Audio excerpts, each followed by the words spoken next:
sea, living in a tree. In his sycamore home, all alone on his throne, wishing he had a comb to comb his graying hair. I know a man who lives by the sea. He sees things as they ought to be, living by the sea. In his house on the sand, no one can understand why he sits there so grand while they waste their lives away. I know a man who lives in a shell. He sees things of which he cannot tell, living in a shell. In his tortoise-shell room,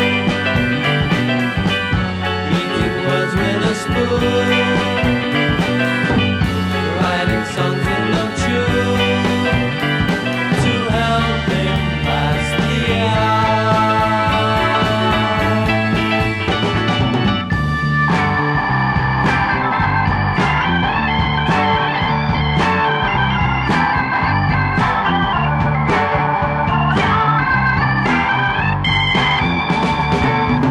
In his tortoise-shell room, eating words with a spoon, writing songs with no tune to help him pass the hour.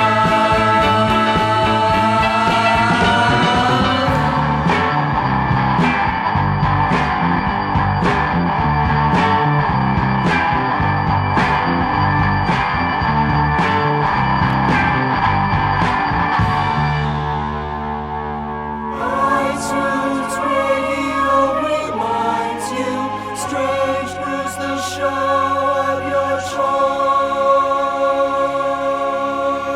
Hello and welcome to the Strange Brew podcast from Liverpool. We've just been hearing Focal Point and Sycamore Sid, and the Strange Brew, we've got the privilege today to have in the presence of us two members of Focal Point who were an integral part of the Apple story, really. So say hi to Tim Wells, who was the keyboardist from the band.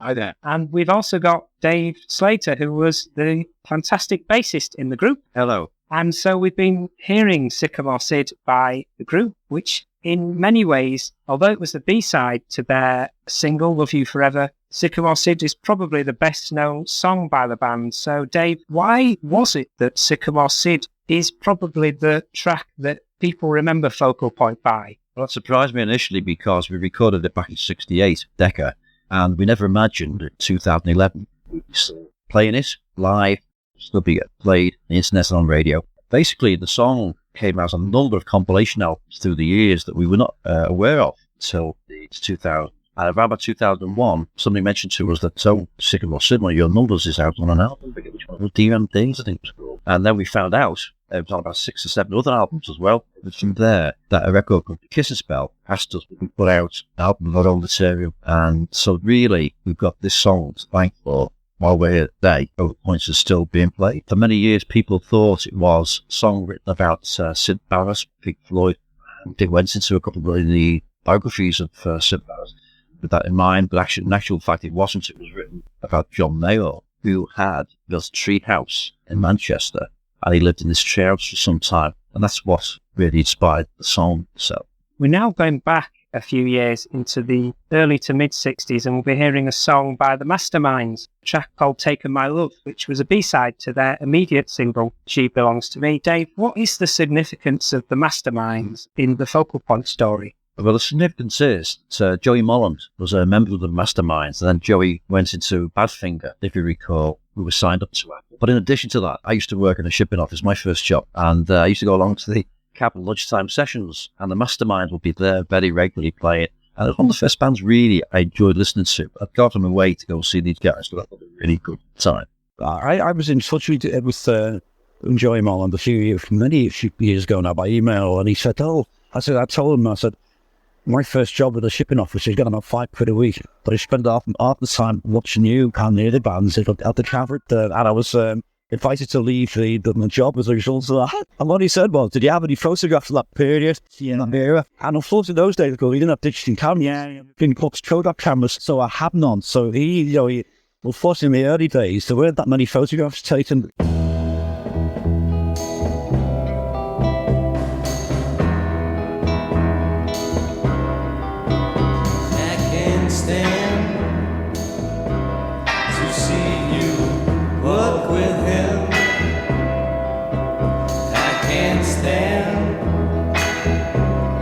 See you kiss the hand, but it's breaking my heart, 'cause this time you're drifting away from me.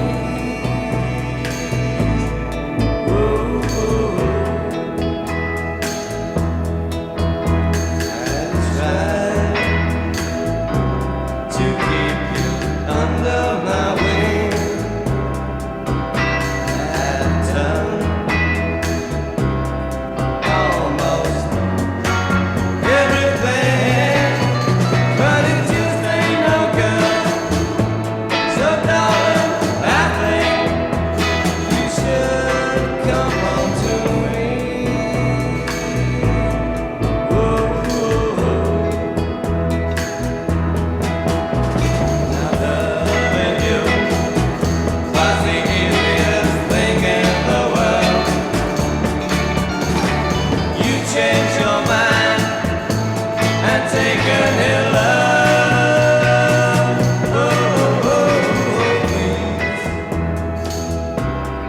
Please come on home and tell me what I've done wrong to your heart. We can make up our minds to start all over again.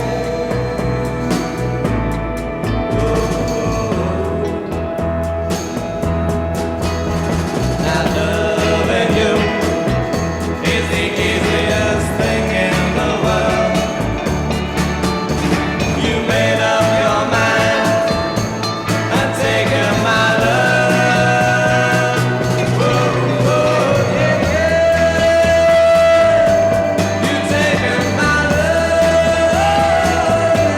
You taken my love. You taken my love. You taken my love. And next we've got the original demo of Miss Sinclair by Vocal Point. So guys, can you tell me a little bit more about this track? The Beatles had this idea, so let's sign up talent, even though not necessarily commercial, but we like it, we'll sign up. Yeah. One of Dave initially introduced himself to Paul McCartney at the bar. He gave him an invitation to go see Terry Dora. And so Terry Dora, He auditioned in his office. They literally met in his office, 2 guitars, and they sang 4 songs for him. Miss Sinclair was one of the first songs that we heard for the day. yeah. And so they went back to Liverpool, said they had the band. I played here in a band called The Top, the 149 Club. We were here one night playing, and it was Tim and I would play. We'd been playing this as childhood days together. Cool. We were playing here one night, and we were approached by these 2 guys, and one of them had like a caftan on. I thought, well, it's really great. I mean, it didn't. Ahead of it, the firepower stuff and that, it hadn't reached Liverpool at the time. So we were very much a Motown type band, and James Jameson was one of my heroes, and that's why I used to listen to all the time. But here, this guy turned up with a smaller guy with him who was quieter. They introduced themselves to Paul Tennant and Dave Rhodes, and they said, we've got a songwriting deal at Apple, and we're looking for, a band.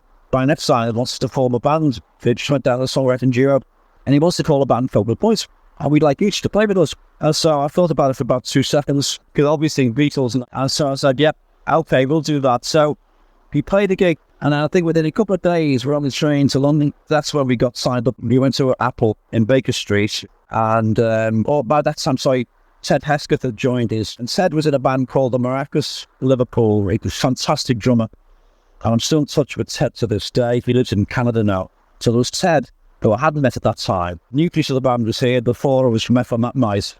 And Dave Rose would play rhythm guitar, Paul was playing the lead, so there was me on bass, Tim on keyboards, and then Ted would join us on drums a bit later. So we quit the top, went with them, then we moved down to London area. We'll put you in our demo studio. The top floor of Baker Street was kitted out as a demo studio, and you had put down acetate as they were then. But imagine you had 4 track machines then, I think, still 8 track machines. So we all went down there. My first impressions were there's this guy, he looked like Bob Dylan style hair of the 60s, in a lime green suit, and very bouncy, bubbly, and Apple, all I remember is just the leather, white leather everywhere, flush carpeting, seats, leather. No expense spared. No expense spared. It was a very luxurious place. That's how it appeared to me. This is my first, my first tribute to a musical world living on the quite the experience for us all. So we moved, and what happened then, we put on what they called a retainer. We weren't paid a salary as such, but we were paid expenses. So, for instance, the rent of the house for us down there, Apple did. Yeah. In Whistler, a place called Whistler Street in the north of London, I think it was. Yeah. And we all moved down there. That was the 5 of us, plus a roadie. Like 5 fellas in a little house together. We had a good time. We enjoyed it. Apple paid the rent on the property. We didn't starve. That's what happened to Babs. I mean, our goal was great. They were down there just after us. They called the Ivies. Yeah. We were the first band signed. People say, well, I don't remember Phil McBoyd, but I remember Alfie or the Ivies. But what actually happened was, yes, we were not signed to Apple record label. They didn't have it then. Yeah. It was absolutely literally the beginnings. And we were the first band signed to Apple Publishing. Following on from that came Grapefruit, but that's another story. And then Ivies as well. Miss Sinclair's one of the first songs we heard. Our first time we were supposed to do. As you leave him sitting waiting in the parlor, wondering what he's gonna say and do. You're talking in the kitchen with your mother, he loves you. He's sitting there waiting for the moment he's gotta ask your ma for your hand. Imagining the big white wedding, oh so grand. Miss Sinclair's courtship is happy, she has it made. She loves him madly, be his slave. Miss Sinclair's courtship is happy, she has it made. She loves him madly, be his slave. She thinks of him when she wakes in the morning. She calls him up every Monday night. She buys him little gifts when she's got money. Love's so right.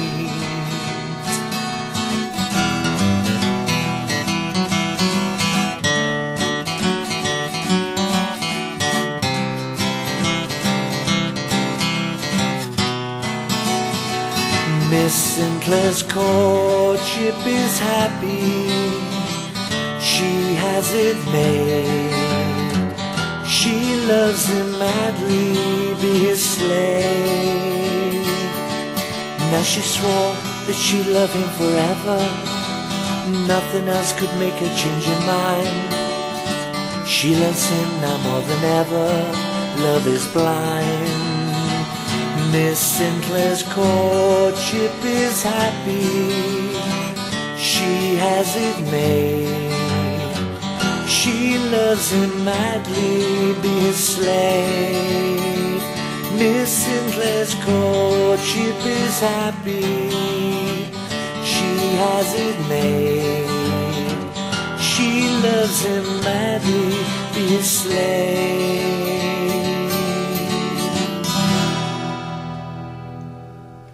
That was the 1967 original demo of Miss Sinclair by Focal Point, and now we've got the 4 Pennies with Juliet. So, Tim, what's the significance of the 4 Pennies and Juliet? Lionel bought Duke's after.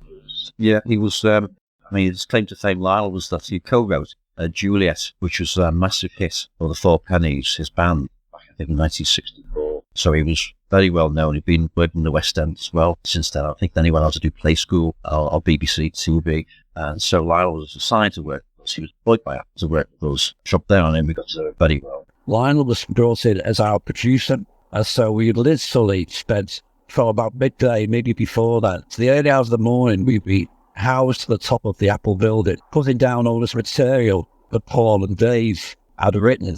Bear in mind, at that point, all Apple had from them was about 4 or 5 songs, and they did acoustic versions of them. They gave me a copy of the songs to learn the parts. The songs they had then were, the first ones I remember, a song called Tales from the GPO Files. Miss Sinclair might have been in amongst them as well. Girl on the Call. So they were the first ones we put down with the band.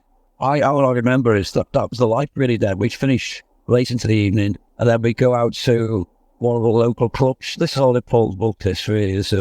We go out to where all the stars hung out then, It was all great. It was a really great scene. Rolling Stones, people walk around then, people were walking to Apple's offices, and like the Beatles were being announced for starters. And that's how we got to see that. Like Big Jagger would call it in, and also that building was Robert Stigwood's organisation.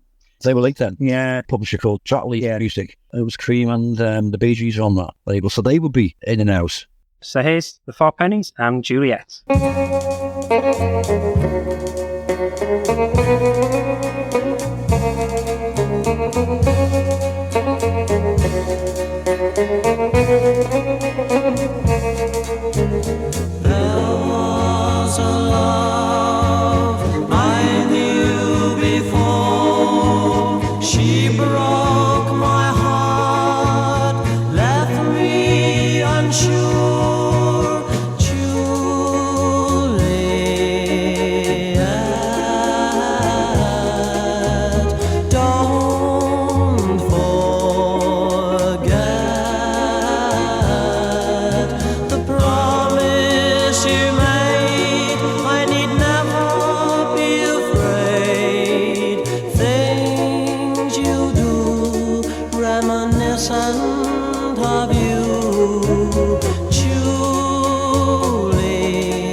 Pennies with Juliet, a number one hit featuring Lionel Morton, who was one of the producers of Focal Point and Four Pennies from 1964. Now we've got another producer connection, and we're going 1 year ahead of the Four Pennies, 1965, and a song that didn't get to number one in the charts. This was the Pete Best combo with The Way I Feel About You. So guys, what was the producer connection with the Pete Best combo? Pete Best combo based at a guy called Wayne Vickerson. Now Wayne Vickerson, coincidentally a Liverpool lad, was also an engineer at Decca, and we went there to record Sycamore Sid, and Wayne produced our tracks for us at Decca. Pete Best's combo, he joined him on bass. They went to America. It didn't work out very well, I don't think, and at that point, things, Wayne Vickerson decided he'd prefer life on the other side of the desk, really, as opposed to recording studio. Went down to London, became a staff engineer at Decca, and then he became a producer. That's how we met him, because our record deal was for Decca, or the Apple publishing banner. It made the demos. Then what the Apple would do, Terry Doran would do, is just sing it round, or the thing around the various record companies. And we did about 4 songs, I think, was that. We weren't living down there, that we stayed down there, did the recordings, came back to Liverpool, and then waited. And then we got a contact from Terry Doran a little bit later saying, right, there are 4 major companies that want to sign you up. Decca had this subsidiary, do you have still a fairly new label? The deal was probably out of them all, that's the best deal of the lot. So we said we signed with them. Apple left it to us to decide who we went with. So next we'll be hearing Pete Best Combo and The Way I Feel About You. You're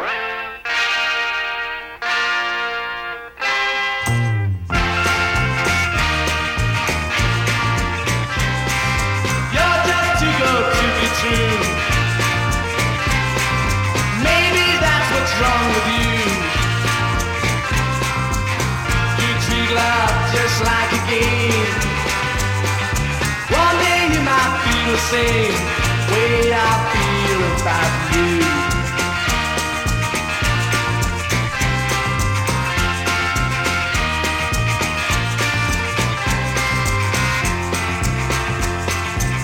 Why can't you be what I want you to be?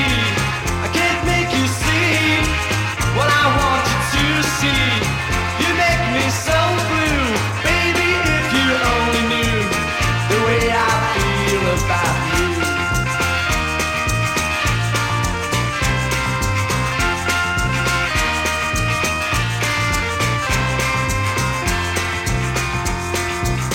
Why can't you be what I want you to be? I can't make you see what I want you to see. You make me so blue, baby, if you only knew the way I feel about you. I just want you to be near me, but I speak, you don't even hear me. I can't help it if I need you so.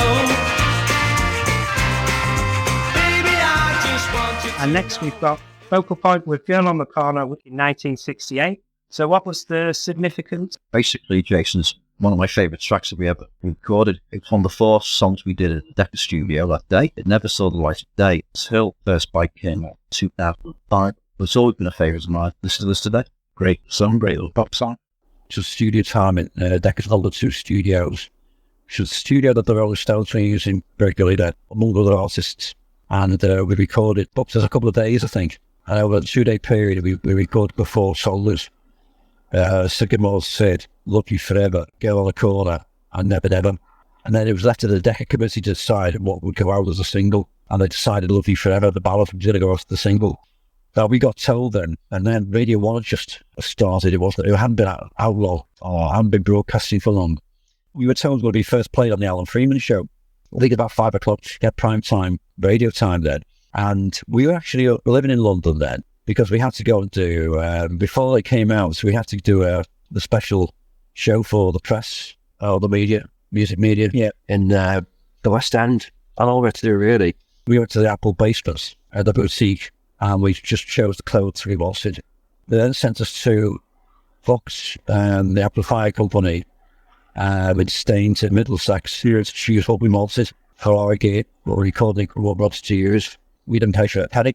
I remember when I was choosing with clothes and we see Ringo was there with his wife, Maureen, and they were there chatting to me. I thought, this is, we're in the big time, man. Did the show in the West End. We did the publicity photographs. There's a few paid off first price, about 4 or 5, 3 or 4 of them. I'm wearing a shirt that I borrowed from Tim. I didn't even have a shirt to wear at the time. So I borrowed that shirt from Tim. We did the photographic sessions. And then when we did this West End gig, I remember going into the reception area and there were like life-size photographs of us on the wall. You could be forgiven for thinking you're in the big time. You could be forgiven for thinking, I don't need to do anything else now. We're here. The rest will take care of itself. Wrong. First big mistake. But when you're 17, 18, 17, you don't think about these things. We did. And so we thought, we'll sit back now, we'll let it all happen. And of course, that was the biggest mistake we could have made. We didn't play live down there. Unbelievable. Why was that? Because at the time, Apple started to lose interest. And we needed them as an agency. We needed somebody to act as an agency to get us the gigs. And to be quite honest with you, we were having a good time anyway. Yeah. The record was out. We were at Apple every day, bumping into people. And we spent an evening at John Lennon's house initially. We met them all, right? And it was just a good time. We didn't feel we needed to do anything else. It would take care of itself. and we play as and when the live, as and when the time came, and it never came.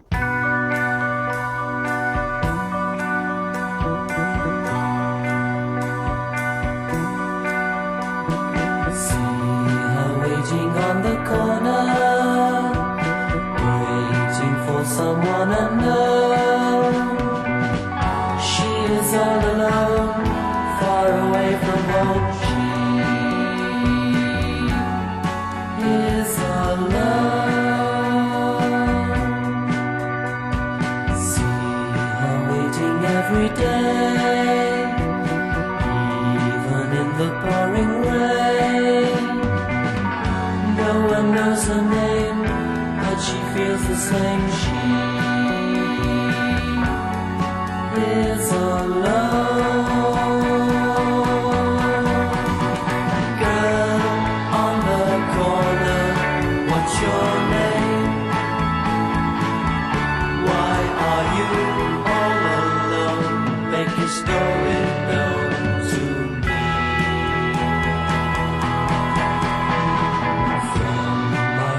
I see her shrouded in the evening air. She's changed in many ways since those early days. She is alone. Girl on the corner, what's your name? Why are you all alone? Make your story known to me. Why this hurting pain inside? Did she mean that much to me?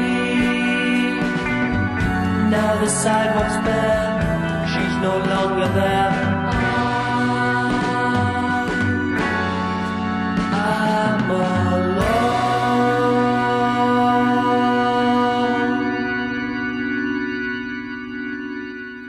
Girl on the Corner, one of the favourite tracks here by Tim and Dave. So the next song is Elevator, a song by Grapefruit, released in 1968 on RCA. So what's the relevance of Grapefruit to the Focal Point story? Relevance is that we were first band signed to Apple. Grapefruit came along a little after ourselves. I was signed up to Apple. But basically what happened was when Grapefruit arrived, we were sort of shunted to the sidelines to a degree. Terry Doran lost interest. That was a band that John Lennon particularly took to. He liked us, he liked some of the songs we were doing, and it was thanks to him and Epstein himself, we got signed up. Paul pointed the songwriters, Paul and Dave, in the direction of Apple, in the direction of Terry Doran. Before Apple would sign you up in those days, the early days, two people, as a group of six, had to agree that they wanted you to sign up. Yeah. The Beatles, any one of the Beatles, Epstein or Terry Doran. It was Epstein and John Lennon who particularly liked the music. Some of them more like Accept Me, things like that, which were a little bit, that was the material that he liked particularly, and that's how we got publishing deal with that. So we did this, did this one off for the press, did radio broadcasts as well, interviews, and then we thought that's it, we've made it now, we're in the West End and we've gone in now. Then after we did our gig there, we went out to the West End with clubs, and again paid for by Apple. Didn't have to worry about money, it just seemed so paying, and you thought that was going to last forever. But what I remember about Apple was really those days, it was just like money was no object. I remember the comings and goings, the Beatles being in and out, but they really didn't show much interest in the business. They're not real business people. And I remember one day, we were down in the office area. So you had on the top floor, you had the studio where we more or less lived almost. The downstairs you had on the first floor, on the ground floor, you had the admin, the offices, which took over all the Apple business. They didn't have the Stockwell Row offices then. In the basement, you had this boutique, as I said. I remember one day we were downstairs, we were talking to one of the guys there, which was one of the head of one department. He got a phone call, and he said, and he just puts the phone down and shouts to people, quick, look, busy, the boss is on the fight. And I'm looking at him thinking, who's the boss? Like, with Paul McCartney looks in behind us. And I remember Paul's face had a stern look on his face. And at that time, he wasn't happy with the way Apple was being run. And at that time, he was in dispute. He wanted his Eastwood family, because he was there with Linda. Yeah. And it was downclining. And that didn't help our situation or anybody's situation at Apple. Yeah, we were imploding at the time. and we were going up. We didn't go up anyway. Yeah. There's no question about that. So here's Elevator by Great Crew.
Great Crew and Elevator. And now we've got another Apple-linked act, Jackie Lomax with Little Yellow Pills. So, Tim, what's the significance of Little Yellow Pills or Jackie Lomax in regard to the Focal Point story? Well, actually, a couple of us were actually playing, covered it, sound, the Blin Johns music. It's a bit of a bittersweet thing, really, because Dave could play bass on this because Klaus Vorman was there playing bass.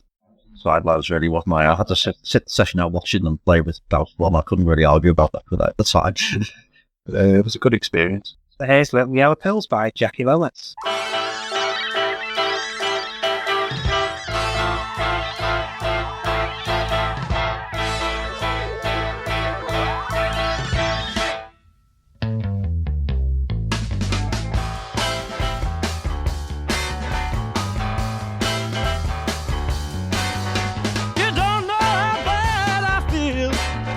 The doctor says I'm very ill. He's feeding me little yellow pills for my heart. And it's a shame, shame, shame. My temperature's 102, and the doctor don't think I'm gonna pull through. But there's nothing he can do without you, girl. It's a shame, shame, shame. Oh, it's a shame, shame, shame.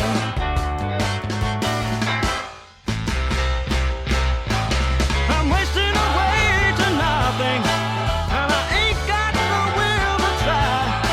But if you don't come home running, then I swear I'm gonna die. It's a doggone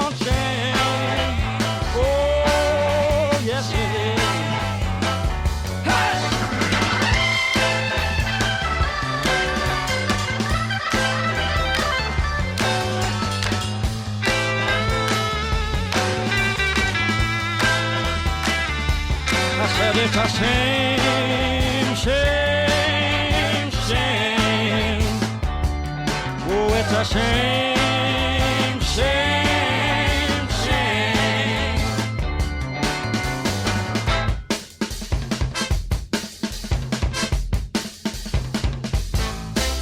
I'm wishing away to nothing, and I ain't got the will to try. If you don't come over running, I swear I'm gonna die.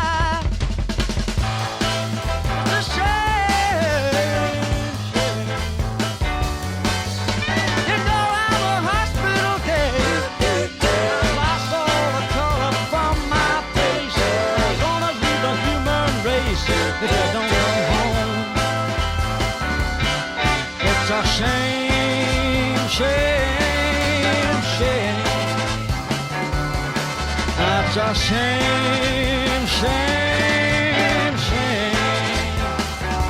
The third shame. Baby, please come home. It's a shame. Yeah.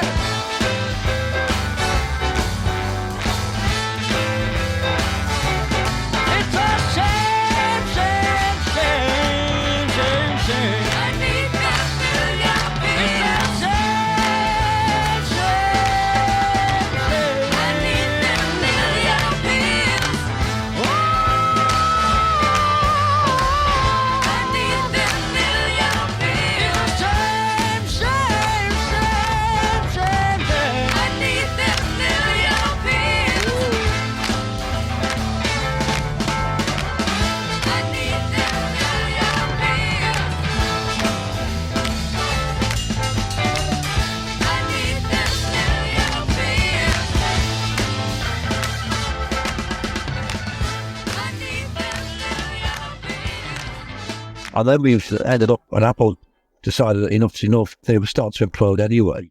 We moved out of that place over to Dulwich, in a place called Lordship Lane. At that point, the money had dried up, and we were literally living off next to nothing. And I was just literally living off meal. I would be a poached egg on toast every day, and that was all I had. You were kind of left hanging on, hoping that, Yeah, well, Apple, we left Apple then. They parted ways with them. And it was just like, it just crept upon us, really. And I'm thinking about it, and we didn't really do anything to push ourselves. We got swept up in this, say everything's going to take care of itself because we're surrounded by them all. Beatles, people, the whole bit, the clubs of an evening. No worries about money, no worries about where the next meal was coming from, where we were living. All our instruments were there, paid for by a courtesy of Apple. I think the fact that records didn't come out on the label itself. Apple didn't have the label. Right, okay. Yeah, that could have been something to do with it. 'Cause it wasn't obviously linked to the Beatles. You just have a record by Focal Point on DRAM.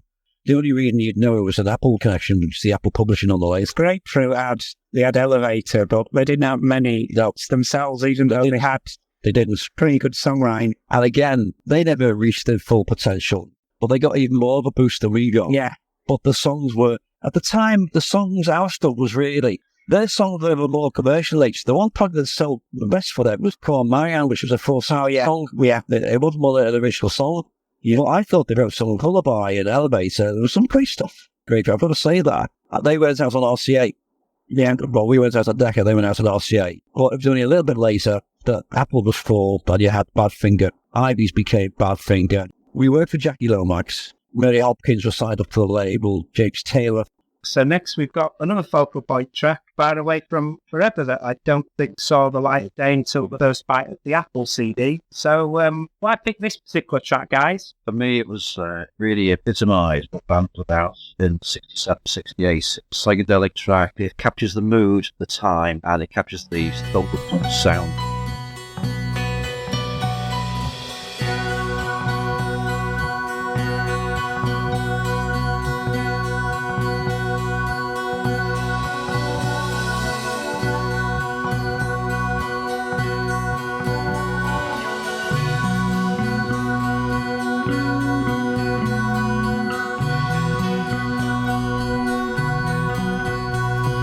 Turn off your mind and find yourself.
We were going back from London and literally penniless to 69, I think it was, and the record did nothing. Apple then decided we'll part of the ways. The time the Beatles were sold, we'd start doing prod anyway. Brian came in just after us, but it was still, even at that point, hemorrhaging money. We were on the X to go. Came back, but we stopped off at McCartney's house on the way back there and rang the intercom and said, Paul, what do you suggest we do now? He said, just go back to Liverpool, live on Ambrosia. In fact, you have to write things and write 10 songs and come back to me. I thought, well, thanks for that. You on anyway. That was it. Got lazy down there. We weren't producing new songs really at the rate we should have been. And so we came back, but I'd had been living literally on practically an egg a day. Literally, that was all I had. And so my nutritionist said there, and I was prone to catch illnesses. I got an infection in the blood. I was very, very ill, and my face swelled up. But I came back here, and Ginny looked after me, and with my nana, and got back into health again. But then I had nothing to do. I was just really lethargic for quite some time after it. We were going our separate ways. Paul and I were still together, but we hadn't started to play again in the club. We did a bit later on. Only double header of the Vocal Point show is 2 tracks by Paul McCartney, Martha My Dear, and then we'll be going into Let 'Em In by Wings. But the first track we'll play, Martha My Dear, has a particular significance for Vocal Point. So Tim, you know a little bit about Martha, because that was the Paul McCartney sheepdog, wasn't it? Yeah, it was. That's when they both first accosted Paul in Hyde Park. He was actually walking Martha at the time, so that's where that comes in. Well, when we got back to Liverpool, Martha came back into our lives again. When we lived next to Paul's Auntie Ginny, Paul had split with the Beatles and formed Wings, and it was his first European tour. And I think with that bus he'd travelled around the continent, and he left his dogs with me for a couple of weeks. So I looked after them, fed them, watered them, and Martha was one of the dogs. So she's featured in the Focal Point story more than once. And the Let 'Em In by Wings has got the significance, because that track mentions Auntie Ginny, and you... That's right, Auntie Ginny was Paul's Auntie Ginny, but we called Auntie Ginny. We were related to the McCartneys and through marriage, and we all referred to her as Auntie Ginny. He had Auntie Ginny, Auntie Millie. But after I got back from London, I'd go into Ginny's every day, and she'd sit there telling me about Paul's latest, and they said, well, do you want here's a copy of the new album. It's not out yet, and this is a new single. It's not out yet. And there'd be different red vinyl copies of records, which I'd never seen before. I thought, well, that's interesting. But she was very matter of fact. I always remember in the living room on her wall was a painting of John Lennon's.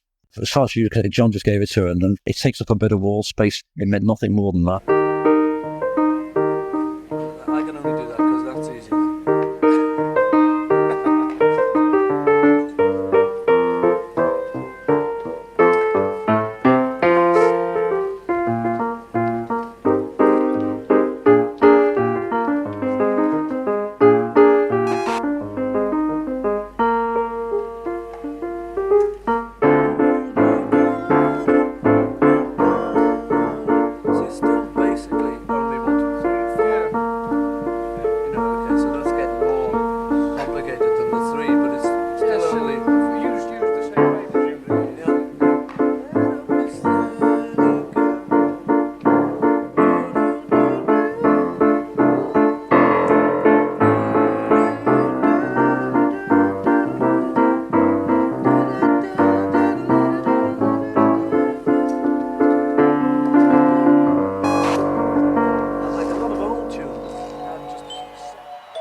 door and let 'em in.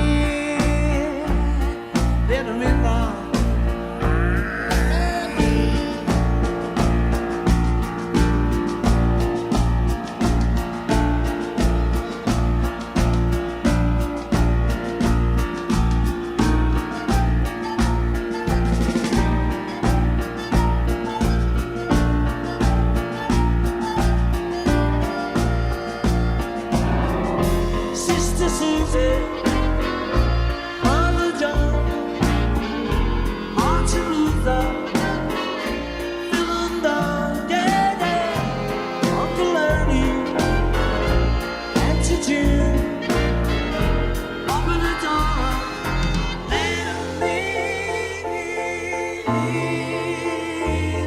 Oh, yeah, yeah.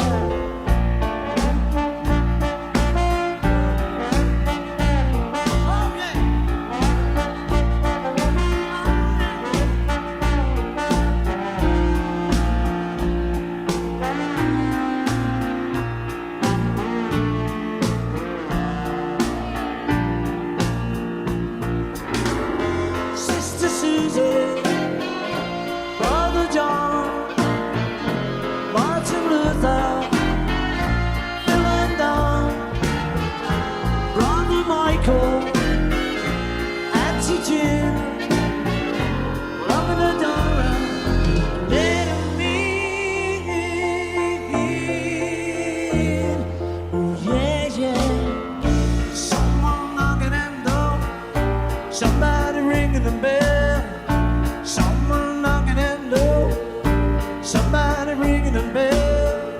Well, do me a favor, open the door. Little me. Yeah, yeah, yeah, yeah, yeah, yeah, yeah.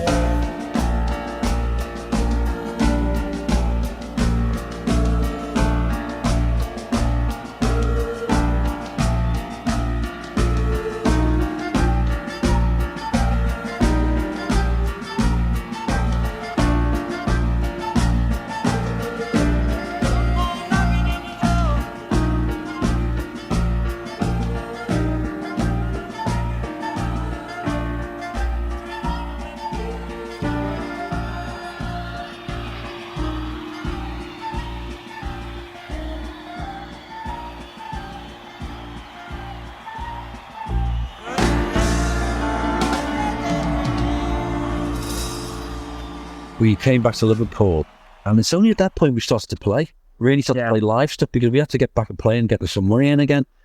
And so that's really the band started to take on a live format, which was quite strange, really, when you think about it, after the events, as it were. But Ted, the drummer, left us to go and join the Mersey Beats.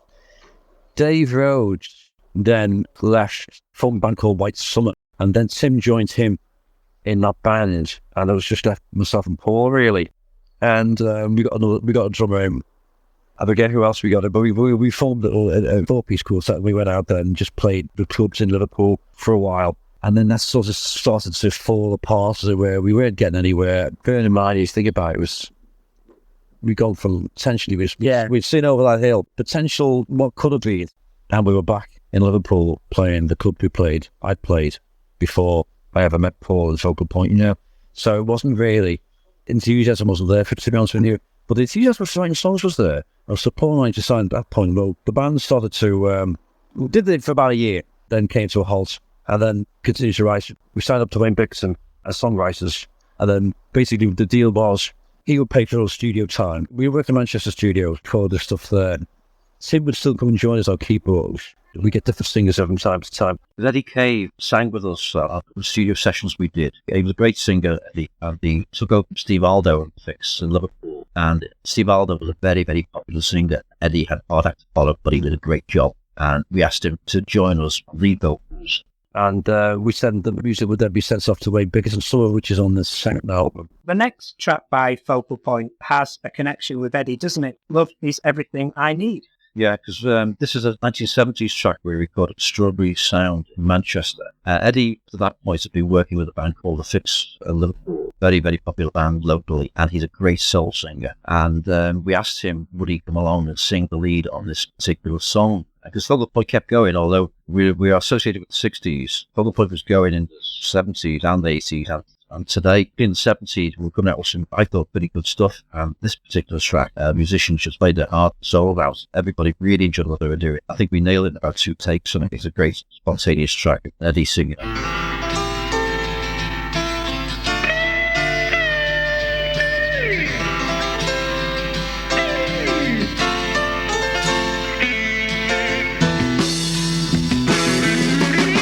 You ain't got no money,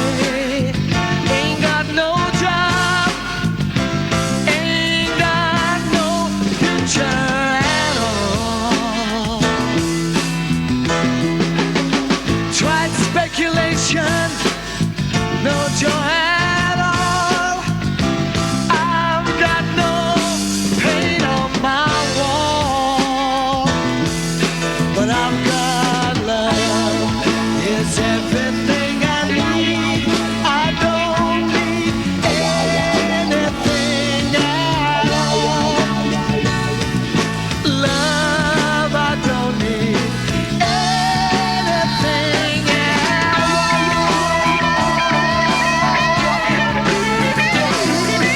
Love is everything I need. I don't need anything at all. Love, I don't need anything at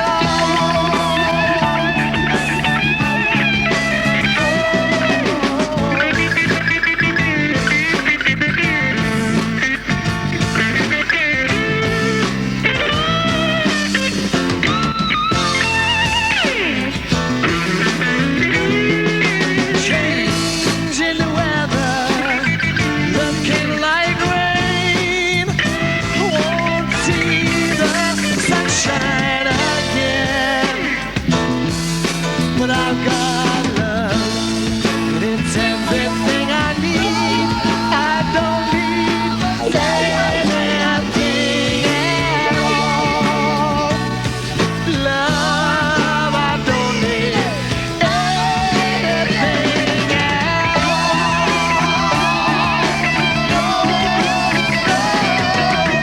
Love is everything I need. I don't need anything at all. My love, I don't need anything at all.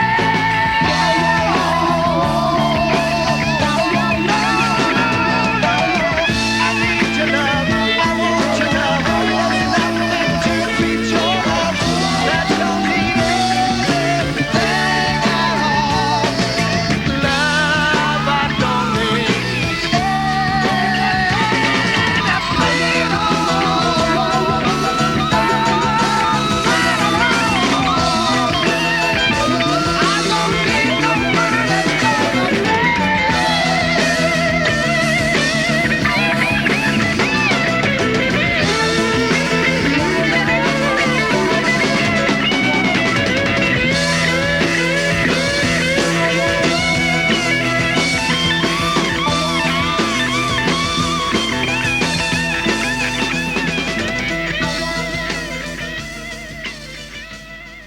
And we've now got another track from the Liverpool You're In My Soul album that was released about 4 years ago on Kissing Spell. And I understand it's one of the more recent tracks that you recorded, but is just as strong as any of the other material. Well, for me, it was, I know it's Paul's favourite song of all the songs he written. He loves this one the best, and it was to it. There'll be Tim and I worked on it. The song was there, he had it already, and it's now played Liverpool's football matches. The moment we first heard it, it should be a hit. So that's it for the Focal Point podcast, and a big thank you to Dave and Tim from the band to take the time out to talk to us on location in Liverpool, so to speak. And guys, if you can say bye to the listeners. Bye. Yeah, goodbye, listeners. But particular thank you, Jason, to yourself for keeping the name Focal Point going. I really couldn't have imagined back in '67 that here we are, 2011, and we'll still be talking about the band. So big thank you.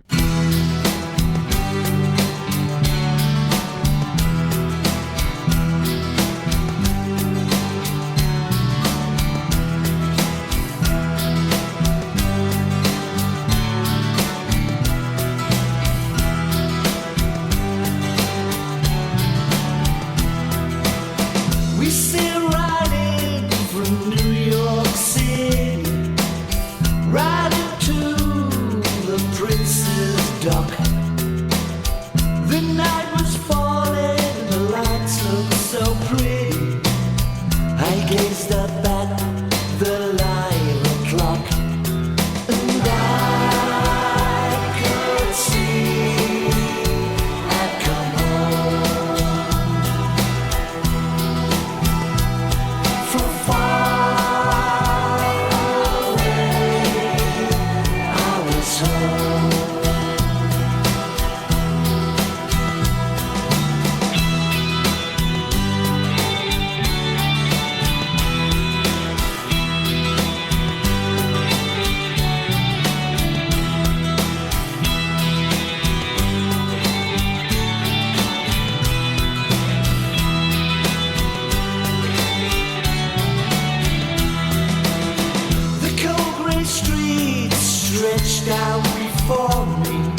and they put me under. Liverpool will become part of me, and I could see I'd come home from far away. I was home. We stood and watched the boats out of the sea. We saw the big bird high in the sky. We saw the shadows and listened to the voices. They'll stay with me till the day that I die.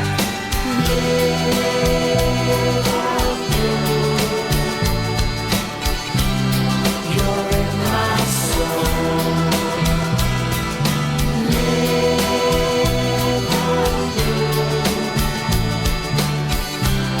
You're in my soul.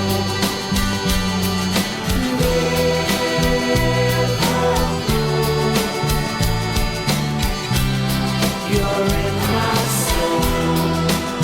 soul.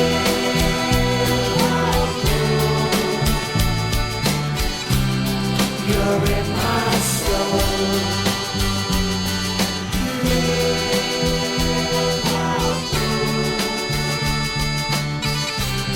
You're in my soul.